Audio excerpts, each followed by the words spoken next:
Acorn TV, proud sponsor of Just Seen It, offers hundreds of hours of British mysteries, dramas, and comedies streaming commercial-free on demand. Learn about our 30-day trial at acorn.tv/PTV. In the future, a 118-year-old man named Nemo is asked to tell his life story. During the interview, Nemo tells a tale of many lives. How can you be so sure you even exist? But his story blends reality and fantasy in Mr. Nobody. Hi, I'm Sean. I'm Liz. And I'm Kevin, and we're here today to review the movie Mr. Nobody, which is opening theatrically and on VOD. We've all just seen it. I'm going to start because I wanted to talk about this movie for 3 years. I remember years ago when I saw this with you.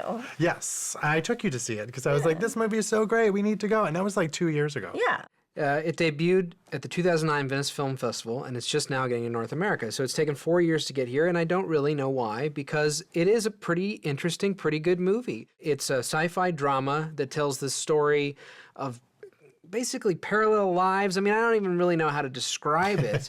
But sometimes filmmakers will put out these sci-fi movies with these basically puzzle pieces that they'll throw at you, and that drives me batty because sometimes I'm like, you're just throwing out stuff and it makes no sense. And Inception. I was thinking more like Cloud Atlas. Hey, Oh, geez. hey, Stop I like it. that. I don't want to Just- get into this again. I liked Cloud Atlas. I did not. I felt like it was just a bunch of ham-handed hooey. Things thrown at you that made no sense cohesively whatsoever. This film, I felt like, even though I was confused, there was someone at the helm guiding me along, and I was still fascinated at how it sort of unraveled, even if I wasn't necessarily sure what it all meant. Right. Yeah, even though you were confused, you felt like there was a master plan at work. And there are insert shots that are just like planted for like a second in the beginning of the film that are paid off at the end. It was just nice to see something that was well thought out. There's a lot of philosophy in it, too. Watching it again last night, he really is laying out the groundwork for really what the story is trying to say. Whether you're all going to piece it together when you're watching it, probably not. You probably want to go back and see it again. But that's what I really liked about it, too, is exactly what you're saying, is it all combined together.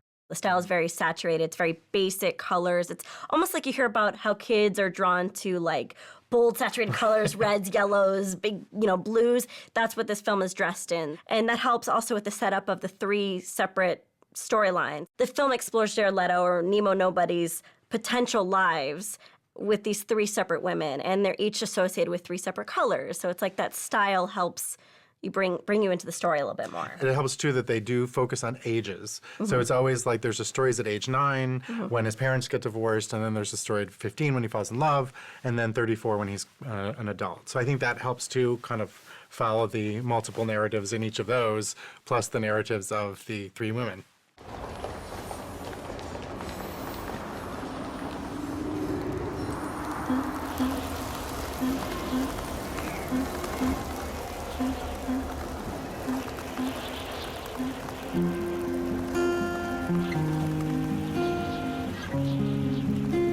Jared Leto is very good in this movie. And one thing is sometimes with these weird sci-fi movies, I can feel like an actor just seems like they're adrift.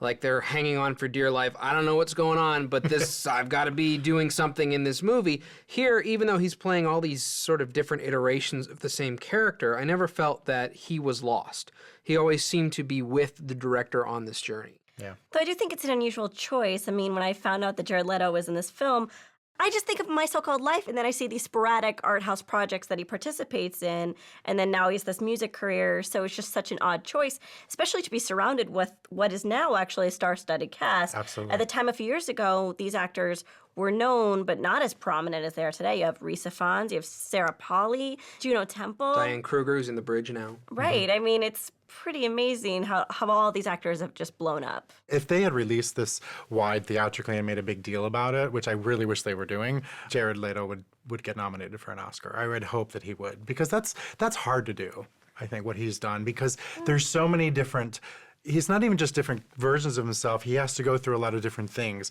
And to keep those kind of in order in his head and to make them so different. Every time I saw him, I knew, and it wasn't just the hairstyles either. Every time I saw him, I knew exactly who he was, what his emotional state was, and what he was trying to accomplish in whatever lifetime he was in.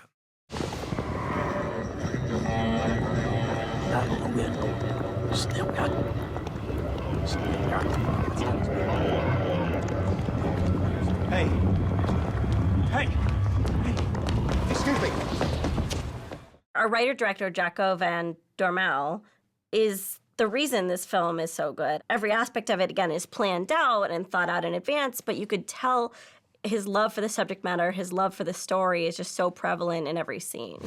Mr. Nobody is a complex, bewildering, but ultimately satisfying sci-fi film that you should seek out. See it. This is a challenging film for sure, but it's a masterwork in so many areas of filmmaking that I say see it.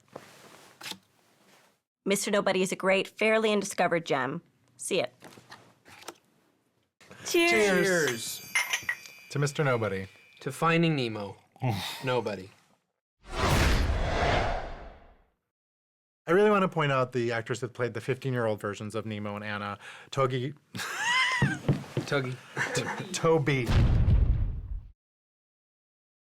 Acorn TV, proud sponsor of Just Seen It, offers hundreds of hours of British mysteries, dramas, and comedies streaming commercial-free on demand. Learn about our 30-day trial at acorn.tv/PTV.